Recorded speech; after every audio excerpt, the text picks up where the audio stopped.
Hi, everybody. This is Intelligence Part 2. So last time we talked about the distribution of, we talked about different types of intelligence.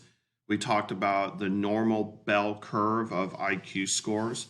You should have this written down on your notes by now if you're serious, including the red words here. 100 is average, less than 70 is intellectually disabled, more than 130 you are gifted. That means you're in the top 2% of intelligence.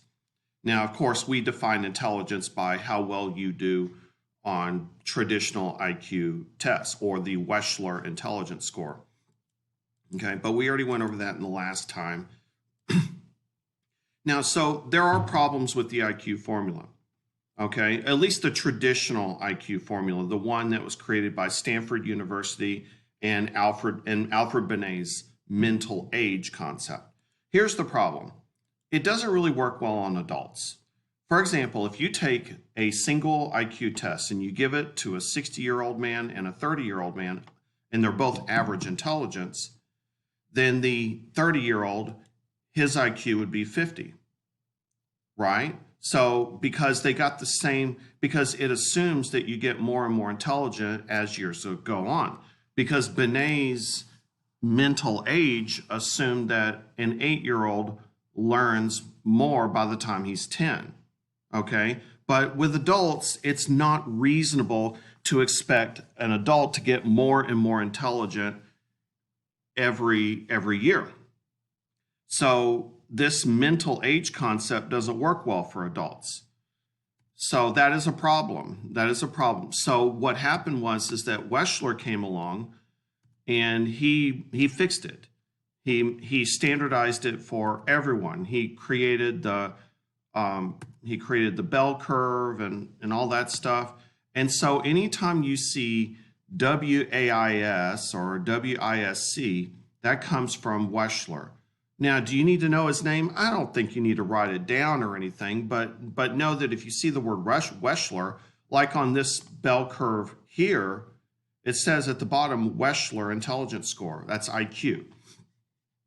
So yeah, Wechsler came along and fixed it for everyone, not just kids. Because remember, Binet wanted to help SPED kids in the beginning, special ed kids. He wanted to help those. He didn't want to label them. He just wanted to help them. Okay? All right. And so, anyway, so let's do a couple of questions. All right. So the Stanford Binet intelligence scale back in the old days. All right, go ahead and hit pause, but the answer is, it assumes that as you grow older, you get more intelligent, because that is kind of true for kids, okay? It's definitely not culturally fair, okay? At least traditionally, okay? What's intelligent in the jungle is not intelligent in my neighborhood, okay? And it was the opposite of A, the opposite. Okay, the distribution of IQ scores. And the answer is it's bell-shaped. It tends to cluster. I'm going backwards. This is a normal curve. It is a bell curve. Kind of looks like a bell, ding dong, okay? And a bell curve means that most of the data surrounds the mean. In this case, it's 100 mean. And then you get a few outliers on the edge on both ends. It's symmetrical. Okay, that's what a normal bell curve looks like. Okay.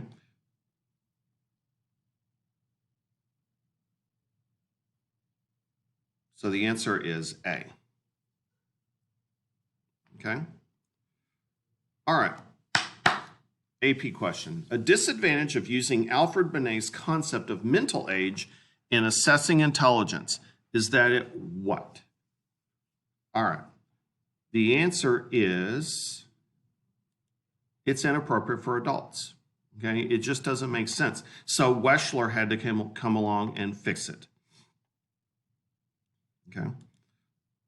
Michael, who has an IQ of 60, is able to do complex calculations in his head, regardless of the size of the numbers. When he is with his family and friends, he does not engage socially.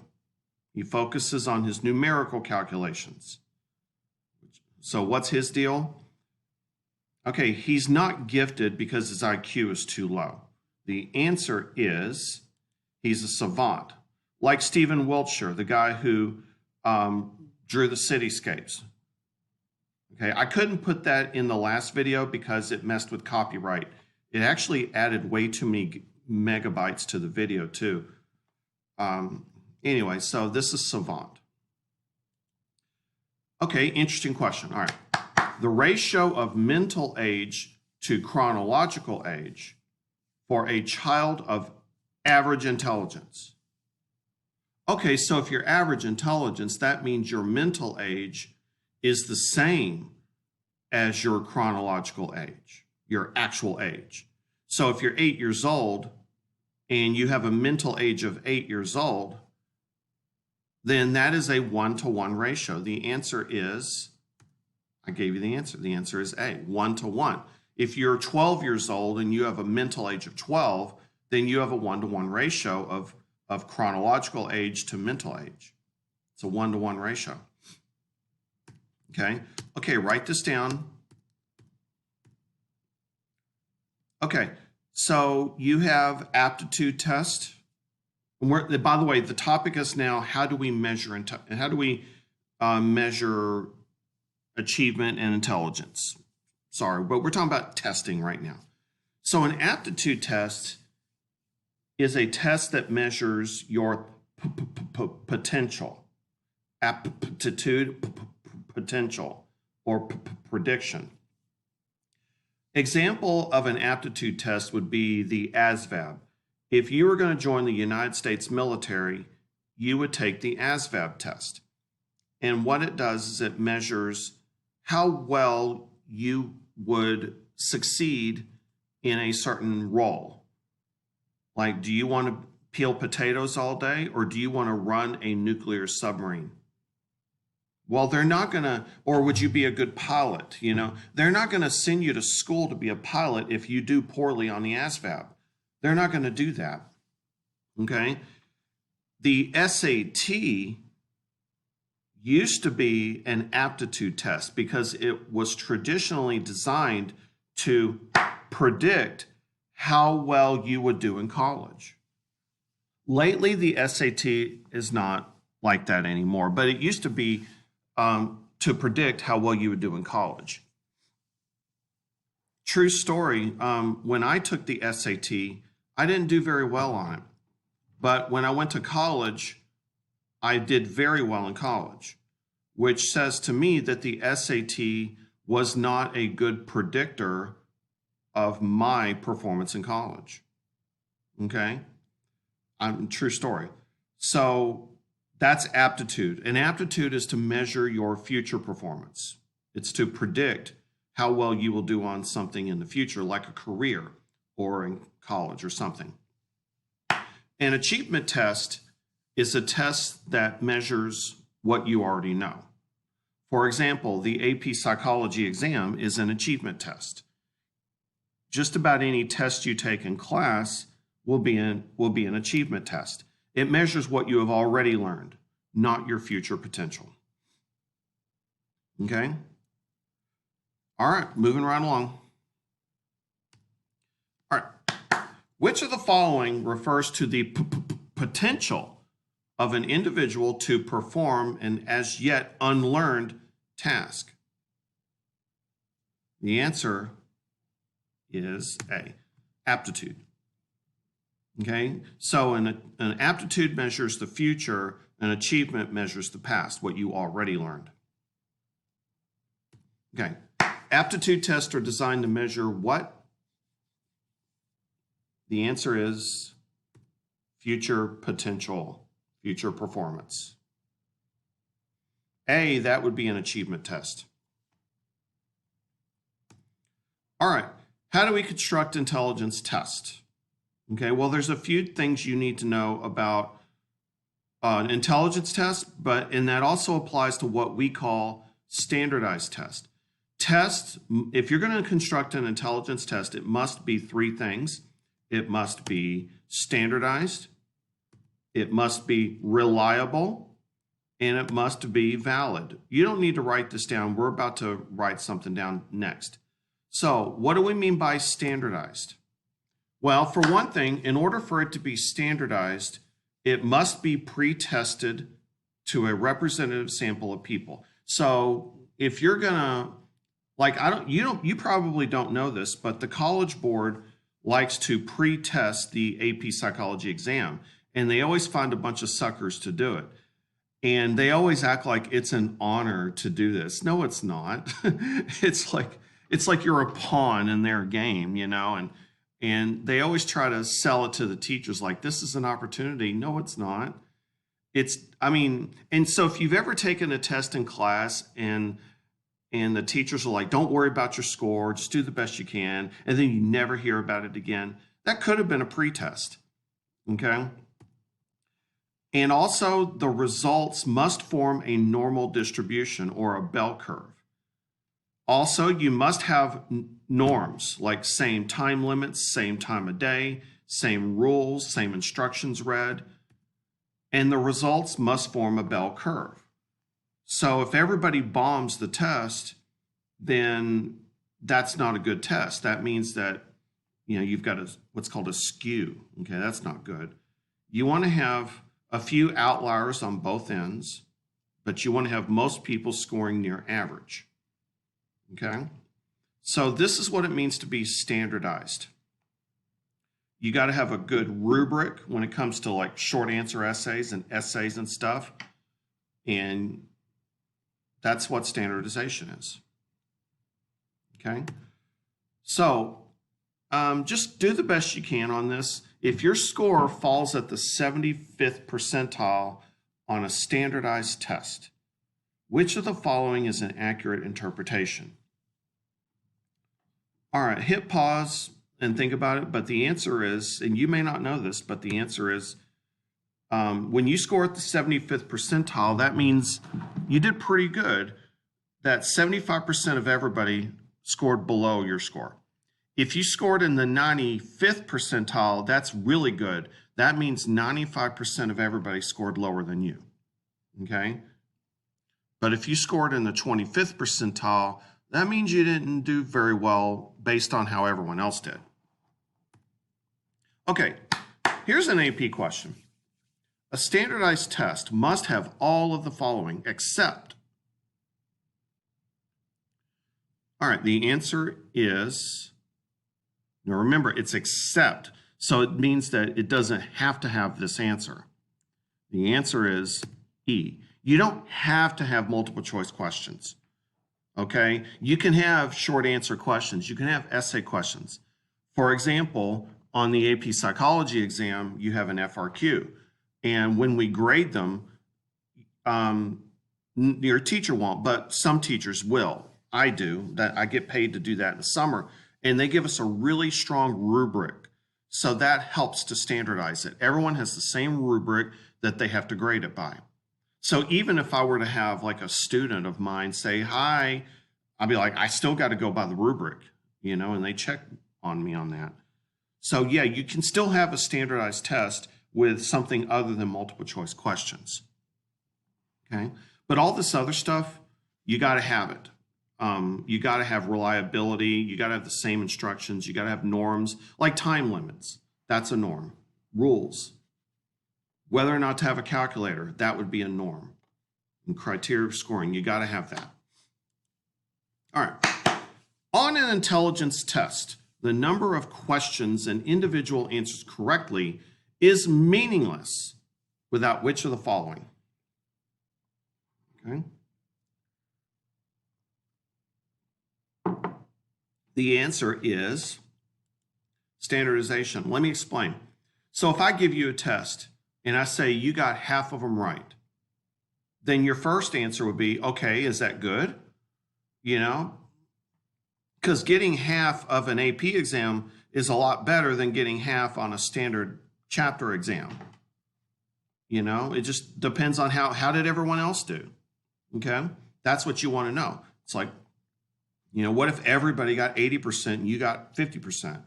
You need a percentile. You want to know how you did compared to everyone else. Okay. Oh boy. I don't know if I can even teach this through distance learning. I do best when I got a marker board, but let's give it a shot. Math achievement scores from a group of 10th graders are shown above. The distribution is normal, it's bell-shaped, with a standard deviation of 10. Look at that, 10, 10, 10, 10. Approximately what percentage of students scored between 50 and 80? Okay, this was an actual AP question, so let's try it out. Now, remember, the middle 68% is within one standard deviation of the mean. I know that's a little bit much for a lot of you, but if you wrote this down, take a look at the chart that you wrote down, like I told you to write down. You know that it doesn't matter that the standard deviation is different here, apparently. 68% is the middle. It's like, so within the above one standard deviation and below one standard deviation, that's 68%. So what is this? Okay, so let's go back and look at that bell curve. So you got 68% here, and then you got another 14% here. Okay? So 68 plus 14. What's 68 plus 14? It's about this right here. The answer is D. You know what? Don't worry about it. Let's move on. We don't need to sit around and try to be perfectionists. Let's move on. All right, write this down. What is the Flynn effect? It simply means that over the last 100 years or so, when we started to do IQ test scores have risen. So intelligence possibly has risen in the last 120 years. That's what the Flynn effect is. So basically, as generations go on, we get more and more intelligent, at least over the last 120 years.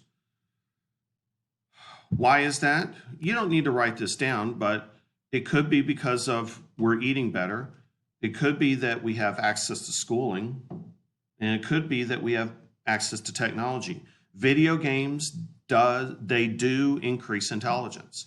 Now, they don't do jack for our attention span, but they do seem to help our intelligence. So this is just speculation, okay? All right, the Flynn effect is the finding that what? All right, the answer is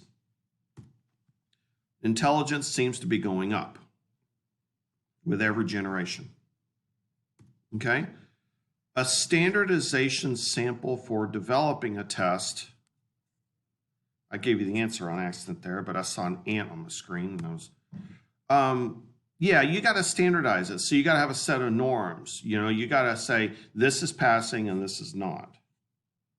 All right, here's an AP question.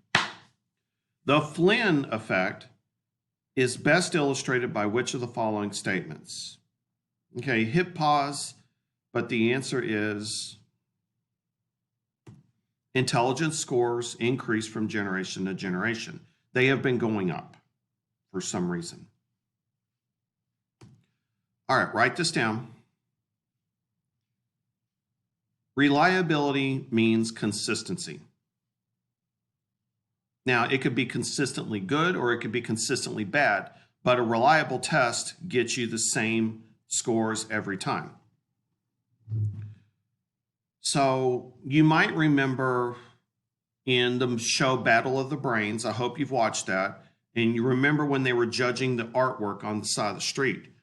If you were to judge somebody's creativity, would you get inter-rater reliability? Would everybody score it a 7? Or would everybody score it a 3? The answer is no. So with measuring creativeness, you might not get inter-rater reliability with a small sample size. I want you to think of the Myers-Briggs personality test, the one that gives you 4 letters. If you were to take it in January and then take it again in April, would you get the same results? Would you get the same 4 letters? If not, then the Myers-Briggs does not have test-retest reliability. And that's the problem with the Myers-Briggs personality test. You may not get the same thing. My wife has gotten 3 different results. Okay? Split half reliability. Imagine if you got the even numbers a certain way, but the odd numbers you didn't. Or what if you bombed the second half, but you did okay in the first half because maybe you just gave up? That means that the test would lack split half reliability. Okay, I've only seen test-retest reliability, and I've seen reliability by itself. I'll show you what I've seen. Now, validity. I haven't seen predictive validity, but I have seen criterion-related validity, which basically means the same thing. Okay, write this down, all of it. Validity is, does the test measure what it's supposed to measure? True story. In my city, we had a big test of 8th graders. And they kept failing the 8th grade math test. Okay? And they found out that the test was written, the words were written on a 10th grade level, but the math was on an 8th grade level. So if you are trying to measure a kid's ability to do 8th grade math, but the test, the words were written on a 10th grade level, then that means that the test did not have content validity. It didn't measure what it was supposed to measure. It was supposed to measure 8th grade math ability, but instead it was measuring 10th grade reading ability. So that test wasn't valid. Or how about this? A personality test. What if I gave you a personality test and the words were too big? Then it's not measuring your personality, it's measuring your reading ability. And so if it doesn't measure your personality, if a personality test doesn't measure your personality, then it doesn't have validity. It doesn't have content validity. Now, remember the example of the SAT not predicting whether or not I'm going to do well in college? That's predictive validity. It's also called criterion-related validity. Okay? So, let's say you have a test that's going to predict if you're going to make a good childcare worker, and you've got all these criteria that measures a good childcare worker, like how many babies did you drop or something like that, or did you leave them out in the sun? You know, so if you were to give a career like a pretest to predict how well they would do in this career, those would be criteria. That's predictive validity. Okay. All right. So on the subject of reliability, if your boyfriend picks you up every Friday at 8 o'clock, is he reliable? The answer is yes, he's reliable. But does that mean he's a good boyfriend? Right? So he could be reliably bad. Reliability is consistency, but it doesn't mean that it's any good. You can be reliable. Like every time I take a Harry Potter, which house on Harry Potter are you? And I get Slytherin. It's reliable because I get Slytherin every time. But is the test any good? Right? So just because you get the same bad results doesn't mean that the test is any good. Whether it's good or not, that's validity. But are you getting consistent results? That's reliability. Good example of validity. Ringo Starr was the drummer of the Beatles. And he took a stupid Facebook test that says, which Beatle are you? If the tests were any good, he would have gotten Ringo Starr because he is Ringo Starr. But instead, he got John Lennon. And that's why Ringo Starr says, well, this is bullshit. Because it is. It lacks validity. It lacks validity. Okay? So kind of the same thing I just taught you. So you got to pre-test an intelligence test before you give it to make sure that the scores are normal. It has to be reliable. You can't get different results every time you take it. And it has to be valid. Okay? Now, here's an example of how an old SAT question isn't valid.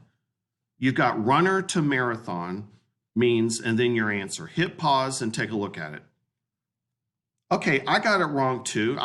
Because runner is a person who participates in a running race, just like an oarsman participates in a boat race. You know, that's why they're out there in those canoes with all those guys going, push, push, or row, row, you know, one of those things. I'm from the southern United States. I don't know what the heck a regatta is. So does that mean that I'm not going to do well in college because I don't know what a regatta is? Probably not. Okay? This is an example of a question that made the old SAT not valid. It's an invalid question. It measures your socioeconomic status, how rich you are. It doesn't measure your ability to do well in college. All right. If students get approximately the same score on the second administration of a test as they did on the first, then the test is what? Okay, the answer is, if you're getting the same consistent results, it's reliable. Okay? All right. A teacher creates a test that will predict how well a student will do as a commercial airline pilot. The test is taken before the training, and then the test teacher correlates the test score to the number of safe flying hours. The teacher is trying to determine whether the test has what? Okay, so safe flying hours, that's a criteria. The answer is criterion-related validity, predictive validity. Psychologists give the same test to a class of students at the beginning of the day and then again at the end of the day, and they get the same scores. What is that measuring? The answer is reliability. Reliability means consistency. All right, hit pause, read it yourself. The answer is, it's reliable because he keeps getting the same answer again and again and again, but it's not valid because it's a bunch of crap, okay?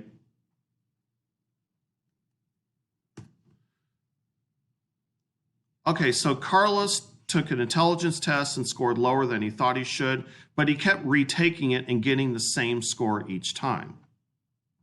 Okay, so he keeps getting the same score each time, then it's not reliable.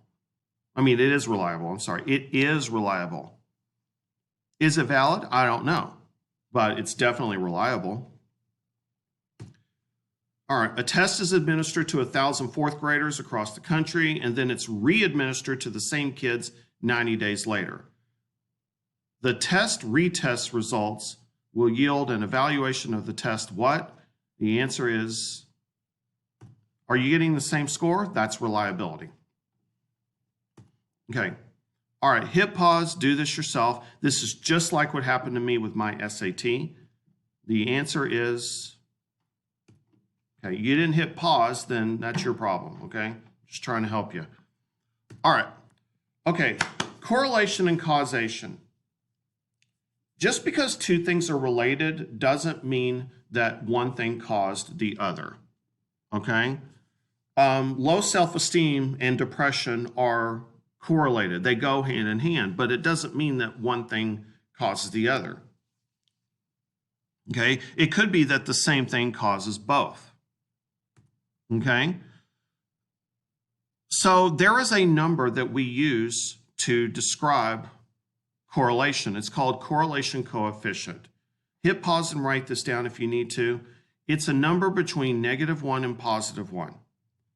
And what it measures is how closely these things are related. It also indicates, are they positively related or are they negatively related? All right, so if one thing goes up and the other thing goes up, that's a positive correlation. For example, a perfect positive correlation, I don't know about perfect, but I mean, but things go up. Like, for example,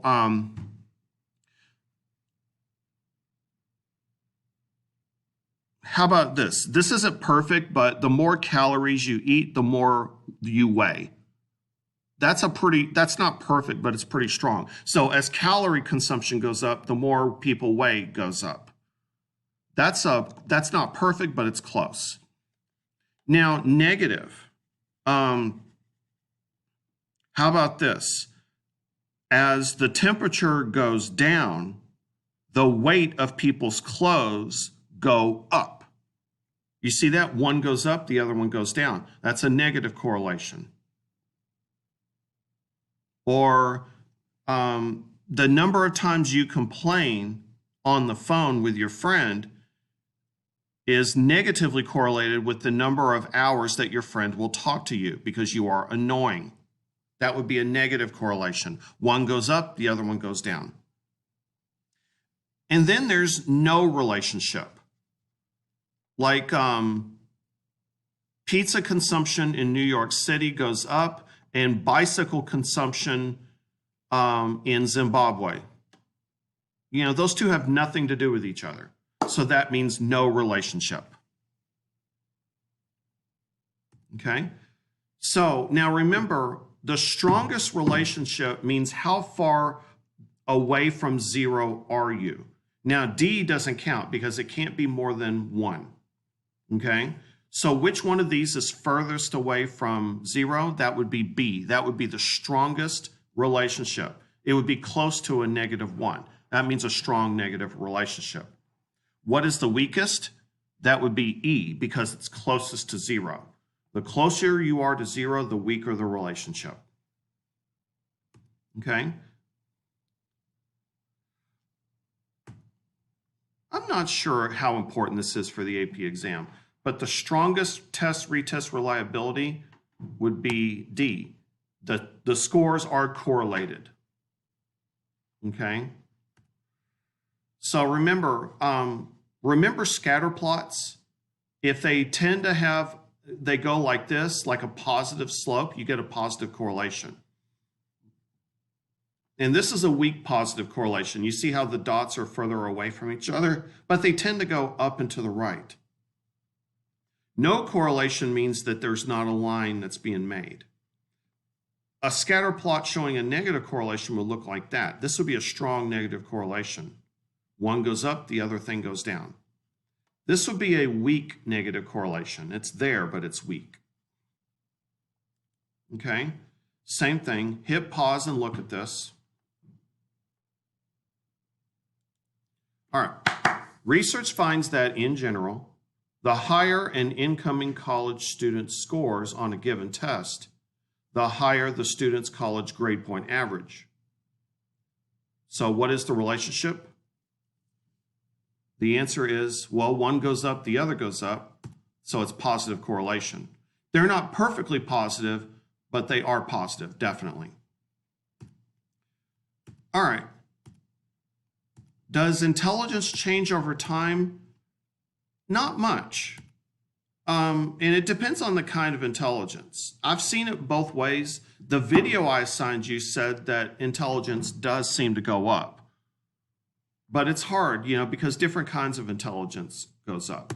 Write this down. Fluid intelligence is what young people excel in. Fluid intelligence is your ability to learn new things, to solve new puzzles. Okay, so think fluid flexible. So a good way of talking about this would be to make fun of old people and how old people can't do technology. You know, it's like, now that doesn't mean that old people aren't wise. It just means that they're not adapting to new things, like Netflix. You know how like old people just won't watch Netflix. They stick to cable. You know, they just can't seem to learn new things. Mom, you don't know how to convert a PDF into a doc file? You know. All right, moving right along. Crystallize intelligence. Just write down wisdom. And if you want to write down more, that's fine. But now that doesn't mean that young people don't have crystallized intelligence. Crystallized intelligence is wisdom. It's your ability to learn from past experience. It's your ability to be wise and to see the big picture of things. And old people do seem to excel in this. Okay? Like when Trump is acting all crazy, old people could have said, you know what, we went through all this craziness in the late 60s. The world, everything was crazy in the late 60s. We've been through this before. Okay? Everything's going to be okay. That's what they would have said. So knowledge would be knowing that a tomato is a fruit. Wisdom is knowing that tomatoes do not belong in a fruit salad. That would be crystallized intelligence. So if you're in the 11th or 12th grade, then you have more crystallized intelligence than a middle schooler, an 8th grader. Okay, you have more wisdom, I hope. All right. Hit pause and read it. I don't want to run out of time. The answer is, okay, she's having a decline in her fluid intelligence. All right, she's struggling with new things. All right, which of the following is the best example of fluid intelligence? Hit pause, but the answer is new puzzles, new technologies. All right. I've seen Down syndrome once on the AP exam, but if you have an extra chromosome, then, you know, like 24 chromosomes, then you have Down syndrome, and that can affect your intelligence. I don't know who the guy is on the right. I assume he's a genius because the title of the slide is Extremes of Intelligence. Okay, so the form of, we don't use the word retardation anymore. Intellectual disability, that would be Down syndrome. I need to change that. All right, twins. Oh boy.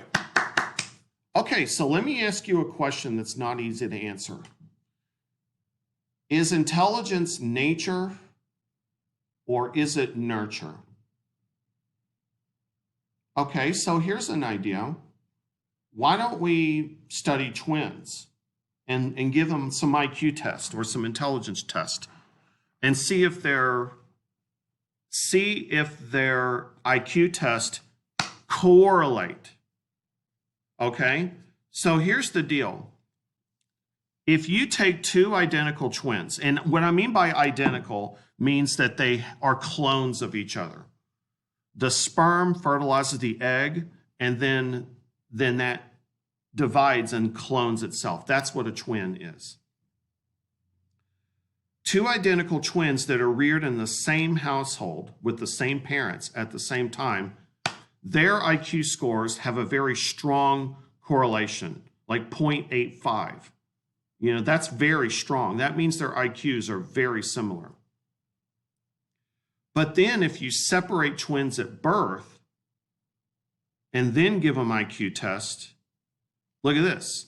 Their IQ scores are still very close together. Okay?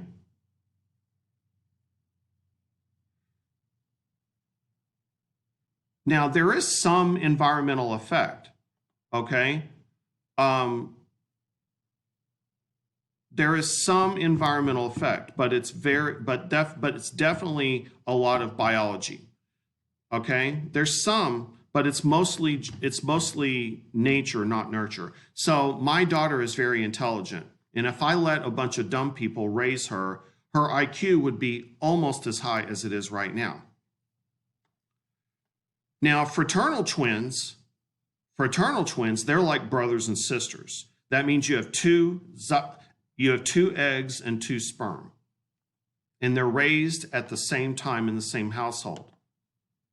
Their IQ scores are still very strongly correlated.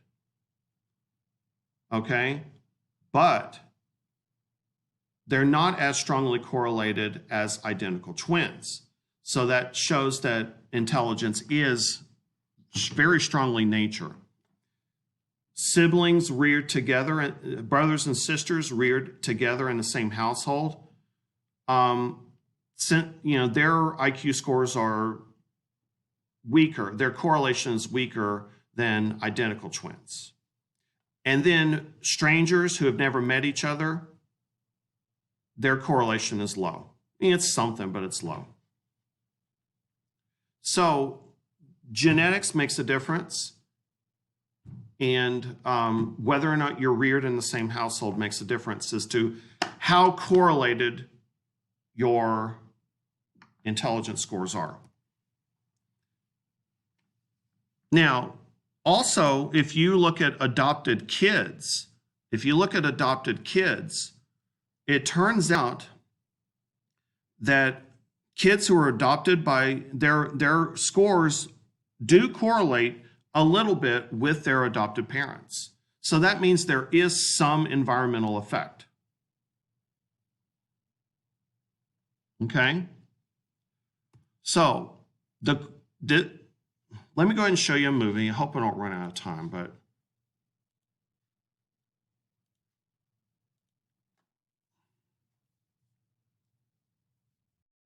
they're just bickering with each other. Will you stop? Still, both agree fire is a far worthier opponent. Fire is probably the fiercest and most unpredictable force in nature. And firefighting is the love of their lives. What's a rush? It's the adrenaline's natural. It's an adrenaline rush. It's a high. What makes Jerry and Mark unique, though, is not what they do, but that both chose to do it. We made Ripley's, believe it or not. Mark and Jerry are identical twins. Cut that out. Separated at birth. Live 16 miles apart. 65 miles apart. And adopted by two different families. Never even meeting them before. Our lives were the same. Our Sunday morning regime was the same.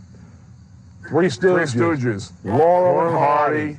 John Wayne movies. They finally met at age 31. When a fellow firefighter spotted Jerry and noticed an uncanny, if slightly slighter resemblance to Mark. Oh, I wish I had. It's bought and paid for. They discovered one similarity after another. The first thing was our bald heads.